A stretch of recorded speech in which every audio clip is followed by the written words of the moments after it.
ज्यांचं वारंवार डोकं दुखतं किंवा राग आउट ऑफ कंट्रोल होतो, की साधारण अर्धा एक तासाने डोकं ठणकायला लागतं, डोकं दुखायला लागतं. राग आणि डोकेदुखीचं खूप स्ट्रॉंग कनेक्शन आहे. तुम्हाला असं कधी जाणवलंय का, की एखाद्या व्यक्तीवर किंवा परिस्थितीवर तुम्हाला प्रचंड राग आलाय, असह्य होतंय आणि थोड्याच वेळात तुमचं डोकं खूप जास्त ठणकायला लागलंय, दुखायला लागलंय आणि असह्य डोक्यामध्ये वेदना होते. जर का तुम्हाला हे असं जाणवत असेल, की अपमान झालाय, राग आलाय आणि त्यानंतर डोकं दुखायला सुरुवात झालेली आहे, तर हा व्हिडिओ नक्की शेवटपर्यंत बघा. हा जो सप्रेस्ड अँगर आहे, म्हणजे दाबून ठेवलेला जो राग आहे, तो डोकेदुखी वाटे कसा बाहेर पडतो, पण तितक्याच सोप्या पद्धतीनं तो होपोनोपोनो आणि टॅपिंगद्वारे कसा रिलीज करायचा आणि ते पर्यायानं डोकेदुखी सुद्धा कशी हील करायची, याबद्दलचा आजचा व्हिडिओ आहे. So stay tune, connected. So तुमच्या सगळ्यांचं स्वागत आहे. माझं नाव अमृता सूरदास. मी लाईफ बॅलन्सिंग कोच आहे, हीलर आहे. तर सुरू करूयात. बऱ्याचदा असं होतं की काही ठिकाणी इनजस्टिस, अन्याय वाटत असतो, बोलावंसं खूप वाटत असतं, पण कधी परिस्थितीमुळे, कधी स्वतः भिडस्त स्वभाव आहे, कॉन्फिडन्स कमी होता, आत्मविश्वास कमी आहे म्हणून, किंवा कोणत्याही इतर कारणामुळे त्यावेळेस, त्या क्षणी, त्या प्रसंगात बोलता आलेलं नाही. जर का तुमच्या बाबतीतही असं घडलंय तर टाईप IN म्हणजे मला कळेल की तुम्ही माझ्याबरोबर रेझोनेट करत आहात. दुसरं म्हणजे असं होतं की एखाद्या प्रिय व्यक्तीचा, जवळच्या व्यक्तीचा अतिशय संताप आलाय, राग आलाय आणि तो व्यक्त करता येत नाहीये, कारण की मनात कुठेतरी असं वाटतंय की जर का तो राग दाखवला तर आपली प्रिय व्यक्ती, आपली जवळची व्यक्ती ही हर्ट होईल. मी ऑलरेडी हर्ट झालेली किंवा झालेलो आहे, आता तिला नको करायला, म्हणून गप्प बसलेले आहात, पण तरी तो राग मनात आहे. किंवा तिसरं असं झालेलं आहे की एखादा प्रसंग असा घडलेला आहे आणि त्या प्रसंगात तो रागाचा नेमका ट्रिगर झालेला आहे. आता तो राग जावा हे कळत नाही, तो राग डोक्यात तसाच राहिला तर त्रास होणार हे वळतं, पण नेमकं रिलीज कसं करायचं हे माहीत नाही. आणि मग होतं असं की साधारण अर्धा एक तासाने डोकं ठणकायला लागतं, डोकं दुखायला लागतं आणि मग अस्वस्थता वाढते, कारण की भावना एकीकडे वेगळा त्रास देत असतात आणि शारीरिक दुखणं वेगळं झालेलं असतं.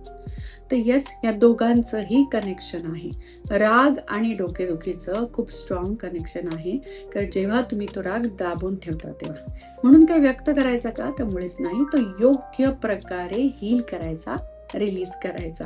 राग चांगला असतो काही प्रमाणात, पण त्या रागाच्या मागे आपली इमोशन्स, आपली एनर्जी आणि आपल्या भावना नेमका आपल्याला काय सांगत आहेत हे जेव्हा कळतं तेव्हा तो चांगला आहे. आणि हे जेव्हा कळतं तेव्हा ती ऊर्जा, त्या रागाची ऊर्जा योग्य ठिकाणी, म्हणजेच तुमच्या ध्येयाच्या ठिकाणी चॅनल करायला पाहिजे. ती जेव्हा तुम्ही चॅनल करता तेव्हा तो राग तुम्हाला प्रचंड ऊर्जा देतो आणि तुमच्या ध्येयापर्यंत योग्य प्रकारे पोहोचवतो.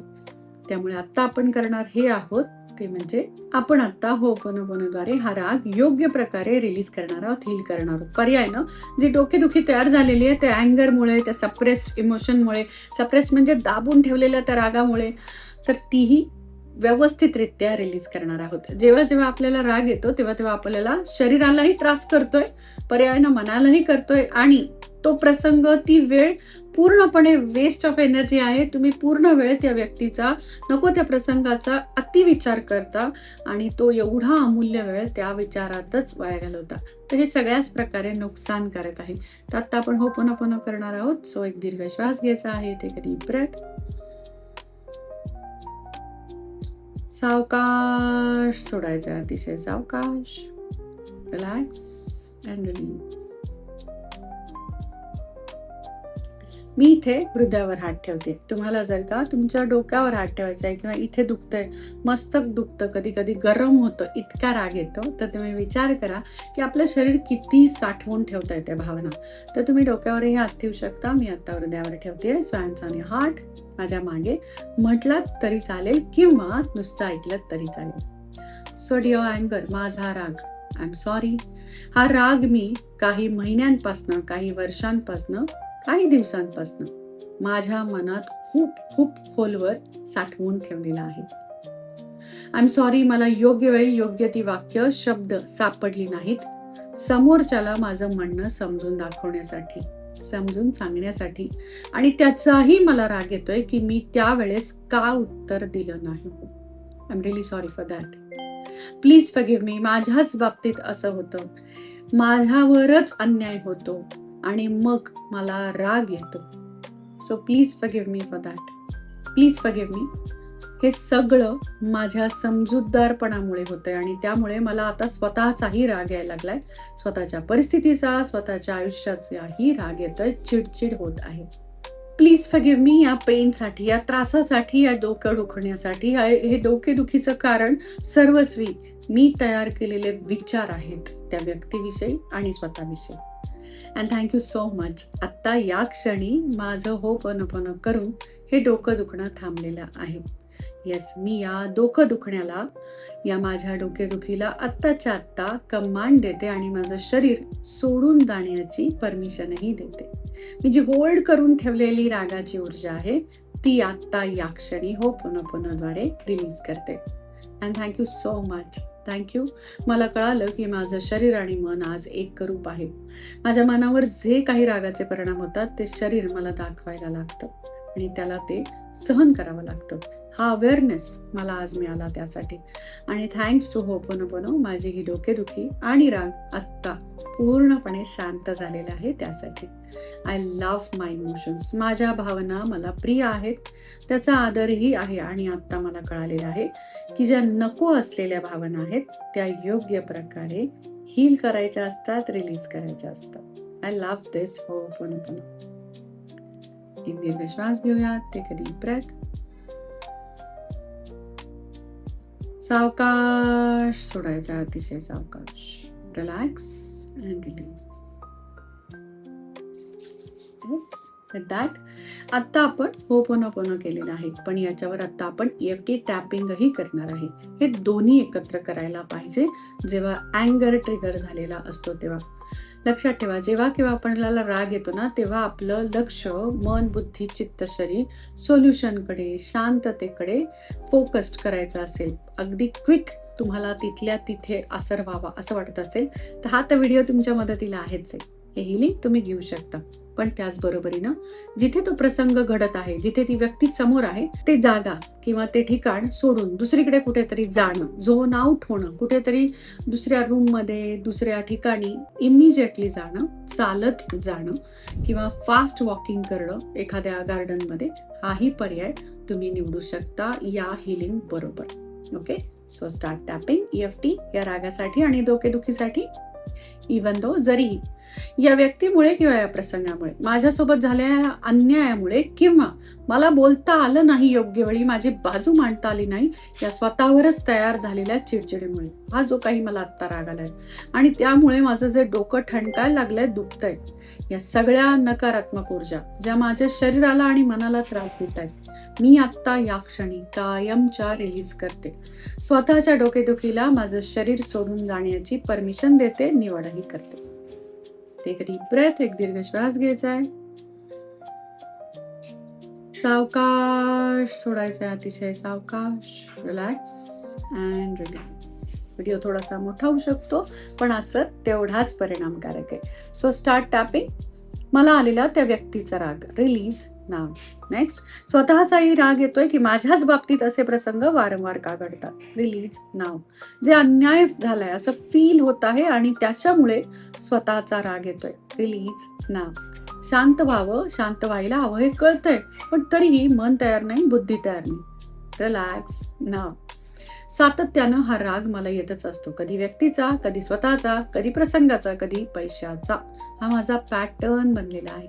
रिलीज नाव. या सगळ्यामुळे मला आता खूप जास्त त्रास होतोय. मला आता ती सिच्युएशनच नकोय, ती व्यक्ती नकोय आणि स्वतःला त्या ठिकाणी पाहणं पण नकोय. रिलीज अँड रिलॅक्स नाव. यामुळे माझ्या मनात नको ते विचार ओव्हर थिंकिंग बनून चालत आहेत. रिलीज नाव. सगळ्या नकारात्मक घटना आत्ता या क्षणी इमिजिएटली आठवायला लागलेल्या आहेत, ते राग आल्यामुळे. नको तेही प्रसंग आठवत आहेत. रिलीज नाव. सबकॉन्शियस मध्ये या विचारांमुळे अनेक विचार तयार झालेले आहेत आणि सगळं निराशावादीच आठवत आहे. रिलीज अँड रिलॅक्स नाव. या रागामुळे जे माझं डोकं आणि त्याच्या आजूबाजूच्या नाड्या शिरा ताण बसलेला आहे. Relax and release now. हे राग माझ्या डोकेदुखणीमध्ये रूपांतरित झालेला आहे. Relax and release now. होपोनोपोनोचं हिलिंग याला मिळालेलं आहे आणि टॅपिंगद्वारे हे सगळं आत्ता या क्षणी मी रिलीज करत आहे. Relax and release now. या सगळ्यामुळे माझा कितीतरी वेळ वाया गेला याचं आलेलं गिल्ट, अपराध भाव. Relax and release now. आणि या सगळ्या त्रासामुळे मी स्वतःला अनेक वेळा जो दोष दिलेला आहे. Release now. इवन दो हा सगळा राग चुकीच्या ठिकाणी, चुकीच्या व्यक्तीला, चुकीच्या वेळी भेटल्यामुळे झालेला आहे किंवा माझ्या चुकीच्या रिॲक्शनमुळे तयार झालेला आहे, तरीही डीपली अँड कॉन्शियसली त्या व्यक्तीला, त्या प्रसंगाला आणि स्वतःलाही मी माफ करते. या रागामुळे जे माझं डोकेदुखीत रूपांतरित झालेलं आहे, ती डोकेदुखी ही आत्ता कायमची रिलीज करते. हा पॅटर्न डिस्कनेक्ट करते आणि स्वतःचा आहे तसं आहे त्या ठिकाणी पूर्णपणे स्वीकार करते. Take a deep breath. एक दीर्घ श्वास घ्यायचा आहे. रिलॅक्स. सावकाश सोडायचा आहे, अतिशय सावकाश. Rub your hands and absorb all the energy. तर येस, राग येणं साहजिक आहे, पण वारंवार येणं चुकीचं आहे आणि त्याचं रूपांतरित डोकं दुखण्यात जर का सारखंच होत आहे तर हे चांगलं नाही. तुम्ही होपोनोपोनो आणि टॅपिंगद्वारे हे करू शकता. तुम्हाला हे होपोनोपोनो आणि टॅपिंग कसं वाटलं हे मला कमेंट्समध्ये सांगा. तुमची डोकेदुखी जर का आत्ता लगेचच राहिली असेल तर कमेंट्समध्ये मला येस म्हणून नक्की सांगा, म्हणजे मला कळेल की हा प्रयत्न, हे हिलिंग तुमच्यापर्यंत मनापासून पोहोचलेला आहे. तसाच जर का हा राग तुम्हाला पैशाविषयी आहे की माझ्याकडे का येत नाही, आला तर टिकत नाही किंवा मला योग्य तेवढा पाहिजे तेवढा पैसा मिळत नाही, तर तेही चुकीचं आहे. पैशाविषयीचा राग तुम्हाला डोकेदुखी तर देतोच, पण मनी एनर्जी ही ब्लॉक करतो. तर ही जर का मनी एनर्जी ब्लॉक झालेली आहे पैशाविषयीच्या रागामुळे आणि ती रिलीज करायची असेल तर मी इन्व्हाइट करते तुम्हाला अपकमिंग 2 दिवसाच्या EFT टॅपिंग फॉर मनी या लाईव्ह पॉवरफुल वर्कशॉपमध्ये. हे झूम ऑनलाईन असतं. हे वर्कशॉप तुम्ही अटेंड करण्यासाठी डिस्क्रिप्शन बॉक्समध्ये लिंक दिलेली आहे, तिथे सगळे डिटेल्स दिले आहेत. पैशावरचाही राग रिलीज करूयात आणि मनी अबंडन्ससाठी स्वतःला रेडी करूयात. सो थँक्यू सो मच स्वतःच्या डोकेदुखीसाठी आणि रागासाठी. हे होपोनोपोनो आणि टॅपिंग तुम्ही माझ्यासोबत प्रॅक्टिस केलंय, स्वतःला हील केलंय, स्वतःला अपग्रेड केलंय. यासाठी चॅनलला लाईक, शेअर, सबस्क्राईब करायला विसरू नका. बऱ्याचदा मी बघते की तुम्ही हिलिंग घेता, व्हिडिओ बघता, पण एनर्जी एक्सचेंज म्हणून जे सबस्क्राईब करायला पाहिजे ते करत नाही. तर नक्की करा. आणि त्याचबरोबरीनं तुमच्या कोणत्याही अशा मित्रमैत्रिणींना, 3 मित्रमैत्रिणींना शेअर करा व्हिडिओ, ज्यांचं वारंवार डोकं दुखतं किंवा राग आउट ऑफ कंट्रोल होतो आणि नंतर पश्चाताप होतो, रडायला येतं. अशा कोणत्याही 3 व्यक्तींना तुम्ही हा व्हिडिओ शेअर करू शकता. Thank you so much. भेटूया अशाच चांगल्या हिलिंग टॅपिंग व्हिडिओ सहित. फेसबुक, इंस्टाग्रामला जर का तुम्ही फॉलो करत नसाल तर तिथेही फॉलो करा, कारण की तिथे बरेच अपडेट्स स्टोरीमध्ये मी नेहमी देत असते, जे नव्यानं येत असतात ते. Thank you so much.